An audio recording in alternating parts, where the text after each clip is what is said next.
अब एक नया कोर्स है जिसमें बहुत ज्यादा अपॉर्चुनिटी है, मैं आपको बता रहा हूँ। नया कोर्स है, बहुत ज्यादा अपॉर्चुनिटी है, वो है लॉ।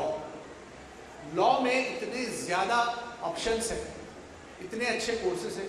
आप एलएलबी करके एलएलएम कर सकते हैं। एलएलएम करके फिर आप एक एग्जाम देते हैं जो जज का एग्जाम है। देखिए, आपको इसे रोका नहीं है, आप जज बन जाए। हमारे यहाँ पर अभी लड़कियां जज बनी है। आप जज बने, जज बन के आप फैसले दे। आप बोलते हैं हमारे साथ इंसाफ नहीं हो रहा है, आप एलएलबी करें, एलएलएम करें और फिर जज बन जाए। एलएलबी 3 साल का है और या 5 साल का है। 8 से वो कोर्स शुरू होता है। आपको इंग्लिश का एग्जाम देना है, आपको रीजनिंग का एग्जाम देना है, आपको जनरल नॉलेज का एग्जाम देना है। फिर आप एलएलबी में फर्स्ट ईयर में एडमिशन मिल जाएगा। गवर्नमेंट लॉ कॉलेज सबसे अच्छा कॉलेज है, चर्चगेट सबसे बेहतरीन कॉलेज है। आपको लॉयर बनने से किसने रोका? एलएलबी करे, एलएलएम 2 साल का होता है, उसके बाद एलएलएम करे, उसके बाद जज का एग्जाम। बहुत अच्छा कोर्स है ये। कोर्स में अभी तक हमारा ध्यान नहीं दिया है, लेकिन ये जरूरी है कि इस कोर्स में हम लोग दाखिला लें। हमारे यहाँ लड़कियां कोर्स में दाखिला ले सकती है। वहाँ पर हम लोग देखते हैं कोर्ट के बाहर डिवोर्स के केसेस आते हैं। वो डिवोर्स केसेस फैमिली कोर्ट में जाते हैं। फैमिली कोर्ट में एक लेडी लॉयर होती है जो उनको समझाती है कि भाई डिवोर्स मत करो। उसमें हमारी बच्चे एडमिशन ले सकती है। क्या बात है, एलएलबी करे पास। और लॉयर लोग इसलिए नहीं बनते कि लॉयर झूठ बोलता है। वो कोई किसी ने शेर कहा था कि पैदा हुआ वकील तो शैतान ने कहा तो आज अपनी साहिब औलाद हो। लॉयर का मतलब ये नहीं कि जो आपको झूठ बोल रहे हैं। आप सिर्फ राइटिंग वर्क कर सकते हैं। आपको जज के सामने चिल्ला चिल्ला के कुछ बोलना नहीं। आप राइटिंग वर्क करके अच्छे लॉयर बन सकते हैं। आप कंपनी लॉयर बन सकते हैं। उसमें से लिखना पड़ना है, कुछ नहीं होता है इसमें बनने से। कुछ इसमें आप बहुत ज़्यादा झूठ बोलेंगे या बहुत ज़्यादा आपको क्रिमिनल केसेस करना, ऐसा नहीं है। क्रिमिनल केसेस तो एक कैटेगरी है। एक सिविल कोर्सेस होते हैं, कंपनी लॉ होता है, एक डोमेस्टिकेशन लॉ होता है। ये अलग अलग किस्म के कोर्स होते हैं। इसमें आप लॉ कर सकते हैं। आप पुलिस में जा सकते हैं। अब पुलिस में जाने के लिए क्या चाहिए? आप ग्रेजुएशन कीजिए और एग्ज़ाम दीजिए। अब तो पुलिस ने रिटर्न इंटरव्यू ख़त्म कर दिया। रिटर्न इंटरव्यू जिसमें धांधली होती है, जिसमें इंटरव्यू में देखते थे कि ये कौन है, ये मेरा रिश्तेदार है तो मैं इसको रिक्रूट करूँ, अब वो खत्म हो गया। जहाँ पर फिजिकल एक्सरसाइज होती है वहाँ कैमरे लगे हैं। फिजिकल एक्सरसाइज में जो अच्छा भागता है उसी को देते हैं। पुलिस की नौकरी बहुत ज्यादा करप्शन फ्री है आज के दौर में। मैं जानता हूँ, मेरे खानदान में 10-10 लोग पुलिस में हैं, बिल्कुल करप्शन फ्री हो गया। आप जाइए, एग्जाम दीजिए और आप बगैर उसके लग जाइए। तो पुलिस की नौकरी ये इस वक्त करप्शन फ्री नौकरी है। आप इसमें जाना चाहिए। आपको सिर्फ ग्रेजुएशन करना है। कॉमर्स, आर्ट्स, साइंस से मत कीजिए, आर्ट्स से कीजिए। आर्ट्स में ग्रेजुएशन करने के बाद तब आप जाइए फिजिक्स ये पुलिस की ट्रेनिंग अटेंड कीजिए। पुलिस ट्रेनिंग के लिए एक पूना में इंस्टीट्यूट है। पूना में एक इंस्टीट्यूट है जो अपने बच्चों को ट्रेन करता है पुलिस की नौकरी के लिए, रिटर्न एग्जाम के लिए भी और फिजिकल एग्जामिनेशन। फिजिकल एग्जाम से ये होता है, भागना होता है, आपको 8 किलोमीटर दौड़ना होता है, कुछ पुशअप्स होते हैं और कुछ थोड़ी बहुत फिजिकल एक्सरसाइजेज होती है। रिटर्न एग्जाम बहुत इंपॉर्टेंट है। पुलिस की नौकरी में जितने हमारे बच्चे आएंगे उतना हमको फायदा होगा। ये चीज़ें ज़रूरी है। और लड़कियाँ ये ना समझे, अब मैं लड़कियों की तरफ थोड़ा आता हूँ, लड़कियाँ ये ना समझे कि ये कोर्स करके हमको हिजाब के बगैर जाना पड़ेगा या हमको हिजाब उतारना पड़ेगा, ऐसा कुछ नहीं है। कोर्ट में हमने लॉयर को देखा है कि वो हिजाब में आती है और लड़ती है कोर्ट में, कोई कुछ नहीं बोलता उसको, कोई कुछ। सिर्फ पुलिस की एक नौकरी ऐसी है जिसमें आपको शर्ट पैंट पहनना पड़ता है, अदरवाइज कोई जॉब ऐसा नहीं जहाँ आप अगर हिजाब के नहीं जा सकते। आप घर का काम करने के साथ साथ कोई प्रोफेशनल कोर्स कर सकते हैं, जरूर करना चाहिए। काउंसलिंग में, साइकोलॉजी काउंसलिंग में हमारे लोग कितने हैं? हमारी लड़कियां कितनी काउंसलिंग साइकोलॉजी में है? बहुत कम है। हमारी लड़कियों को काउंसलिंग साइकोलॉजी करके काउंसलिंग में आना चाहिए। काउंसलिंग में कितने कोर्सेस हैं, कितना डिमांड है कोर्स को। आप एक काउंसलिंग का 1000 से 5000 रुपया ले सकते हैं और बैठ के कोर्स करना है, आपको कहीं जाना नहीं है। तो काउंसलिंग साइकोलॉजी बहुत अच्छा डिप्लोमा है, बहुत अच्छी डिग्री है। इस कोर्स को करने के बाद आपको बहुत सारी जगह जॉब मिलता है। बराए करम इस कोर्स को करें। और सिर्फ इंस्टाग्राम, और सिर्फ सोशल मीडिया पे अपने वक्त को ज़ाय ना करें। मोबाइल हमारी ज़िंदगी का सबसे खराब मशगला है। देखिए मैं आपको बताऊं, मोबाइल से छूटने का एक तरीका, आप 7 दिन मोबाइल इस्तेमाल करते हैं, 7 दिन करते हैं ना हफ्ते में, एक दिन कंपलसरी मोबाइल को साइड में रखिए, एक दिन सिर्फ एक दिन मोबाइल के बगैर गुजारिए। आपको ऐसा एहसास होगा कि आपकी जिंदगी से कोई शख्स मर गया। साइकोलॉजिस्ट लिखते हैं कि मोबाइल जिंदगी से हट जाना ऐसा है जैसे किसी का घर में इंतकाल हो जाए। तो ये मोबाइल से आप एक दिन दूर रहें, फिर आपको धीरे धीरे आदत लगेगी। यानी आप अपने आप को मोबाइल से रजिस्ट करें कि मैं नहीं देखूंगा। देखिए आपको कितनी तकलीफ होगी। उस दिन एक दिन की तकलीफ आप बर्दाश्त कीजिए, धीरे धीरे आपको आदत हो जाएगी। बिल्कुल टेम्पटिंग है, जैसा खाना होता है ना वैसे मोबाइल होता है। तो इंशाल्लाह एक दिन उससे दूर रहें तो आप धीरे धीरे उसकी आदत से बाज आ जाएंगे। और लड़कियों के लिए एक मशवरा ये है कि मोबाइल पर अपनी असल फ़ोटो ना रखें। हमने उसके नुकसान देखे हैं। साइबर सिक्योरिटी में हम लोग हैं, हम लोग हमारे दोस्त हैं, तो बताते हैं कि लड़कियां अपना मोबाइल में असली फ़ोटो रखती है, उसका कितना नुकसान उसको होता है ये ज़हन में रखें। मोबाइल फ्रॉड का हम भी शिकार हुए हैं। फेसबुक पे हमारा फ़ोटो डाल दिया था किसी ने, उससे हमको भी नुकसान हुआ है। हमारे अकाउंट्स को हैक करके कई लेडीज़ को मैसेज भेजे गए हैं। ऐसा होता है, पर इनसे अपने आप को बचने की क्या सूरत है? आप मोबाइल का कम इस्तेमाल करें और मोबाइल को जितना चाहे अपनी लाइफ से दूर रखें। अब तो मोबाइल में ऐसी चीज़ें आ गई कि चैट जीपीटी आ गया है, जिससे आप बहुत सारी ज़िंदगी आसान हो गई है। कि इसको अपने लिए दुश्मन ना बनाए। कि हम लोग हर जगह जाते हैं, वहाँ बोलते हैं कि मोबाइल से अपने आप को बचाओ। और लड़के जो है वो अपने आप को इसमें ये जहन में रखें कि आपका असल सरमाया जो है आपके माँ बाप है। आपके माँ बाप ही आपको सही और गलत का मशवरा देते हैं। असल में लड़के समझते हैं कि माँ बाप से हमारा सरोकार ही नहीं है, अपने दोस्तों को अपना दोस्त बनाते हैं। और दोस्त सिर्फ कम टाइम के लिए होते हैं, वो टेम्पररी होते हैं। अपने को करियर डिसाइड करना है, इसके लिए डिप्लोमा करें 10वीं के बाद और फिर डिग्री करें। और डिग्री नहीं करना है तो फिर डिप्लोमा करने के बाद जॉब करें। अब बाहर सऊदी अरब में भी जाके ऐसी जॉब्स अवेलेबल नहीं है। अब आप वो छोड़ दे, वो नक्शा कि बस डिप्लोमा कर लूँगा, बस सऊदी चला जाऊँगा और खूब पैसे कमाऊँगा। वहाँ भी अब ऐसे हालात नहीं हैं। अपनी ज़िंदगी आप बनाएं, भारत में रहे, और यहाँ बहुत सारे जॉब के मौके हैं। हिंदुस्तान तीसरे नंबर पर टेक्निकल कोर्सेज करवाने वाला बड़ा मुल्क बन गया है। अब हमारा मुल्क बहुत सारे फील्ड में बहुत आगे जा रहा है। जहाँ पर आपको इलेक्ट्रिकल गाड़ियाँ मिलेगी, वहाँ पर आपको ग्रीन एनर्जी मिलेगी, सोलार एनर्जी मिलेगी, जिसमें बहुत सारे मौके हैं, बहुत सारे ऑप्शंस ओपन हो रहे हैं ग्रीन एनर्जी में और बाकी दूसरी साइड से। इन्वायरमेंटल इंजीनियरिंग इसके लिए कोर्स है। फिर एक Tata institute of social sciences है, वहाँ पे बहुत सारे कोर्सेज मिलते हैं। सस्टेनेबल डेवलपमेंट, सोशल नेटवर्किंग के कोर्सेज आते हैं और बहुत सारे कोर्सेज वहाँ पर। फिर एक इंस्टीट्यूट है Tata institute of population studies, वहाँ पर फ्री में एडमिशन मिलता है। आप खाली एंट्रेंस टेस्ट दें, आपको फ्री में एडमिशन मिलता है। बहुत ज़रूरी है कोर्सेज के बारे में जानना। एक TIFR है, Tata institute of fundamental research, और फिजिक्स से MSc करें, आपको डायरेक्ट एडमिशन मिलता है। वो सैटेलाइट कम्युनिकेशन पे काम करता है, वो फिजिक्स पे काम करता है, और नासा में जाने के लिए सबसे अच्छा रास्ता। वहाँ पे हम ढूंढते हैं कौन है अपना, तो वहाँ पर एक साहब मिलते हैं जो नासा के एक प्रोजेक्ट पे काम करते हैं। उनके लिए रहना फ्री, उनको खाना फ्री, घर फ्री है, उनको मेडिकल फ्री, सारी चीज़ें फ्री है। सिर्फ रहना है कॉर्पोरेट में और जॉब पे जाना है। हम चाहते हैं कि हमारे बच्चे वहाँ पर जाएं।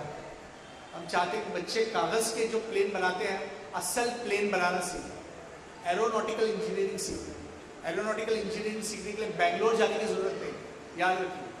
वहाँ पर लाखों रुपये खर्च करने की ज़रूरत नहीं है। यहाँ पर सिर्फ आप फिजिक्स से BSc करें, MSc करें, आपको मिल जाएगा। और कंप्यूटर साइंस में बहुत सारे कोर्सेज हैं। अगर आप कुछ नहीं कर सकते तो कंप्यूटर साइंस में करें। ब्लॉकचेन टेक्नोलॉजी है, साइबर सिक्योरिटी है, या IO इंटरनेट ऑफ थिंग्स है, बहुत सारे डिपार्टमेंट है इसमें। आपको जिस डिपार्टमेंट में चाहे वहाँ पर कोर्स करना। अब तो कालसेकर में बहुत सारे कोर्सेज शुरू हो गए हैं, सुमैया में बहुत सारे कोर्सेज हैं, DY पाटिल में बहुत सारे कोर्सेज हैं। ये कोर्सेज महंगे हैं, लेकिन अगर आप स्कॉलरशिप सही ले सकते हैं, अगर आपके वालिद की तनख्वाह 3 लाख के अंदर है तो आप स्कॉलरशिप ले सकते हैं। डिपार्टमेंट ऑफ हायर स्टडीज की वेबसाइट पर जाए, वहाँ पर आपको मोमा की स्कॉलरशिप मिलेगी, वहाँ आपको माइनॉरिटी की स्कॉलरशिप मिलेगी, वहाँ पे गर्ल्स स्कॉलरशिप अलग से अवेलेबल है। स्कॉलरशिप का फायदा उठाएं, वहाँ पे 20% से 80% ऑफ द फीस आपको स्कॉलरशिप मिलेगी। बराए करम इन चीज़ों का फायदा उठाएं और इन तमाम मालूमात को अपने दिल में उतारें। जो मैंने बात की है, ये सब बातें अगर आप लिख सकें तो लिखिए। अगर कुछ बातें रह गई, अगर कुछ मेहमान आने के बाकी है, मैं चाहता हूँ कि आप कुछ सवाल करें तो हम उसका जवाब देंगे। कोई भी सवाल करें, कोई भी दुनिया में सवाल आपके जहन में आता है तो पूछे, इंशाल्लाह हम जवाब देंगे। अच्छा। खैर उम्मत ट्रस्ट में जो सामुद्रिक हॉस्पिटल के सामने VD बाजार पर मैं मगरिब के बाद मिलता हूँ। मगरिब से इशा अब तो वक्त है, लेकिन जब रिजल्ट आएगा तो मगरिब से इशा और इशा के बाद भी 10 बजे तक हम मिलते हैं। आप चाहें तो आ सकते हैं। 10वीं के बच्चे आए तो एप्टीट्यूड टेस्ट उनका होगा। 12वीं के भी बच्चे आ सकते हैं, BSc के बच्चे आ सकते हैं, किसी भी क्लास के बच्चे आ सकते हैं, हमसे पूछ सकते हैं, हम आपको सही रहनुमाई करेंगे इंशाअल्लाह।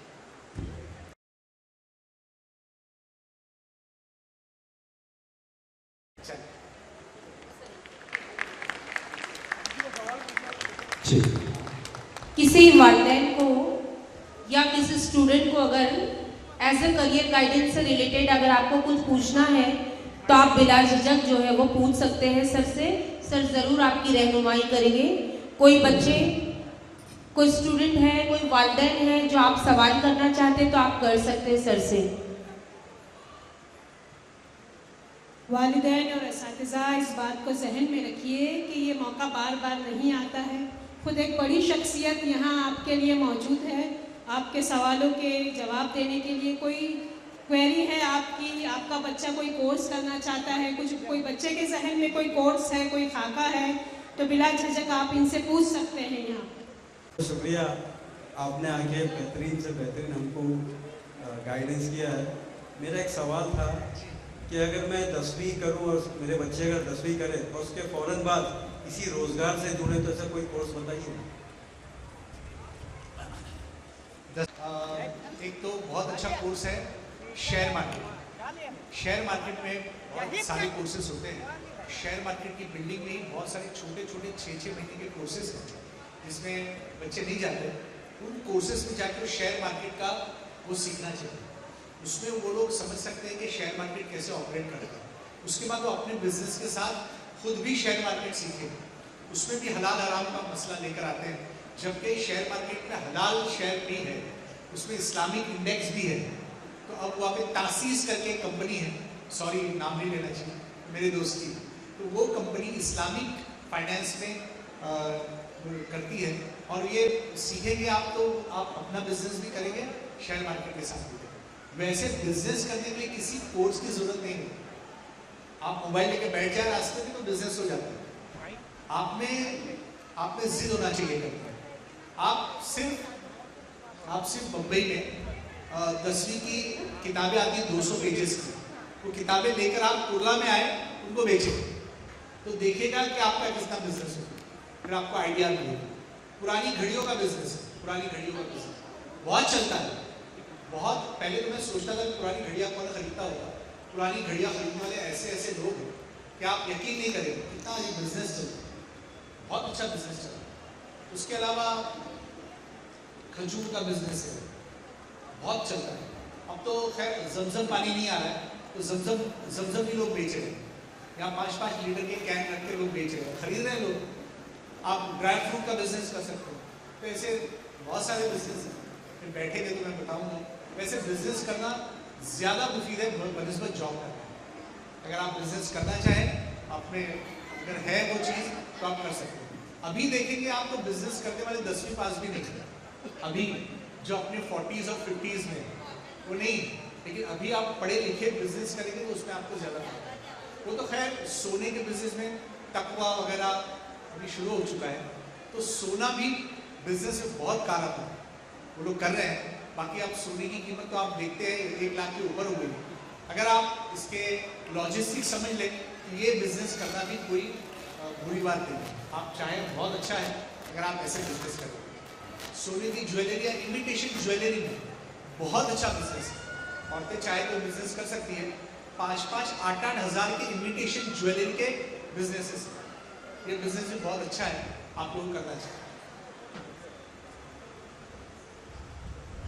अस्सलाम वालेकुम सर, मेरा भाई ना BSc IT कर रहा है। किसी ने उसको गाइडेंस दिया था कि इसमें करियर है, पर उसको पता नहीं है कि आगे क्या करना है। अभी वो 2nd ईयर में है, तो वो करते करते कुछ इंटर्नशिप मिल सकती है क्या उसको? देखिए, ये अब वो कौन से कॉलेज से कर रहा है ये इम्पोर्टेंट है। अकबर पीर वो है। अच्छा।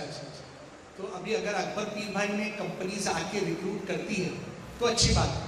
अगर कंपनी रिक्रूट नहीं करती है तो BSc के बाद वो MSc करे या MCA करे। अब इसके लिए एक टेस्ट होता है MHT CET, बॉम्बे यूनिवर्सिटी में। वो टेस्ट की डेट नहीं भूले, वो टेस्ट पास हो जाएगा तो MCA में किसी गवर्नमेंट में एडमिशन हो जाएगा। गवर्नमेंट में कम में होगा, 80,000 में एडमिशन होगा। और अगर नहीं किया तो फिर उसको प्राइवेट कॉलेज में जाना पड़ेगा, वहाँ पर MSc करे, MSc करके कंपनी आएगी, वहीं से वो रिक्रूट हो जाएगा। और ऐसा ज़रूरी नहीं है कि BSc में ही कंपनी है, BSc करके भी वो काम कर सकता है। BSc करके वो वेबसाइट बनाए, BSc करके वो प्रोग्रामिंग करे, तब भी जॉब मिलता है। लेकिन कंप्यूटर में किसी कोर्स को करने की ज़रूरत नहीं है। गूगल से मैंने पूछा था, गूगल वाले मेरे पास मेरे दोस्त थे, वो आए थे, मैंने उनसे पूछा कि तुम्हारे यहाँ पे जॉब करने के लिए क्या चीज़ चाहिए। उन्होंने कहा कुछ पढ़ा लिखा होने की ज़रूरत नहीं, you are able to solve our problem, that's it. If you are able to solve our problem then you get the job. तो BSc कर लिया तो बहुत पढ़ लिया उसने, उसको प्रॉब्लम सॉल्विंग एटीट्यूड आना चाहिए।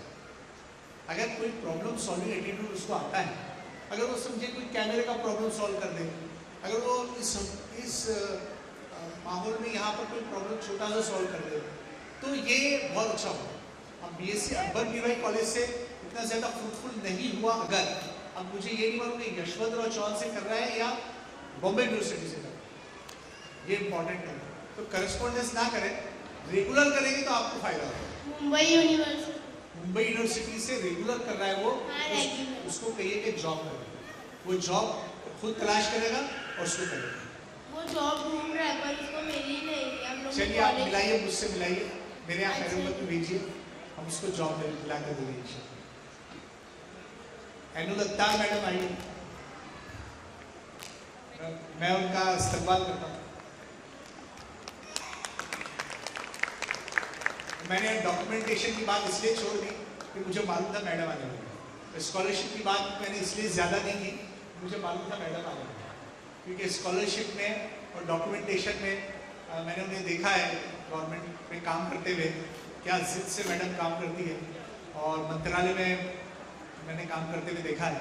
तो डॉक्यूमेंटेशन और स्कॉलरशिप स्कीम, स्कॉलरशिप मैडम ने बहुत कोशिश की है और हज़ारों बच्चों को पैसे दिलवाए हैं।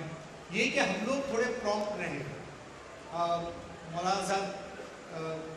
आज़म अल्पसंख्यक आयोग बहुत ज़्यादा मदद करता है और तकरीबन फॉरेन के लिए 3 से 5 लाख की मदद होती है। मौलाना आज़ाद अल्पसंख्यक आर्थिक विकास मंडल में शायद ही कोई जाता हो, शायद ही कोई बच्चे को ऑफिस पता होगा। ऑफिस में जाओ तो ऑफिस खाली रहता है, उनके पास पैसा आता है 30-35 लाख रुपया आता है, पैसा साल के आखिर में वापस जाता है। बच्चे है नहीं अप्लाई करते थे, हमारे बच्चे कोर्स करके तड़पते रहते हैं, कहाँ से पैसा दें। सिर्फ डॉक्यूमेंट की ज़रूरत है। देखिए मैं आपको बताता हूँ, कुछ ज़रूरत नहीं है। आप फॉर्म भरे, अब तो ऑनलाइन फॉर्म है, उर्दू में फॉर्म, ऑनलाइन फॉर्म भराए कर अप्लाई करें, इंशाल्लाह आपको पैसा। अस्सलाम वालेकुम सर, एक सवाल और था इधर। सर मेरी बहन है, 11th साइंस में है अभी, उसको मुझे उसके लिए आपसे सैटेलाइट कम्युनिकेशन का जो आप बोले उसके बारे में पूछना था कि क्या आगे अप्रोच रहेगा। उसने अगर साइंस लिया है हाँ तो PCM साइंस अगर लिया है, PCMB पूरा है। या तो IIT दे या तो MHT CET दे और किसी इंजीनियरिंग कॉलेज में एडमिशन ले, है ना। तो सैटेलाइट कम्युनिकेशन टेक्नोलॉजी में एडमिशन ले, ठीक है। कम्युनिकेशन इसमें एडमिशन ले तो वहाँ से उसको सीख जाएगी, फिर वो PG करे, वहाँ से उसको TIFR में एडमिशन मिलेगा या BARC में एडमिशन मिलेगा, कम्युनिकेशन टेक्नोलॉजी। कम्युनिकेशन, ओके, जज़ाकल्लाह सर। जी।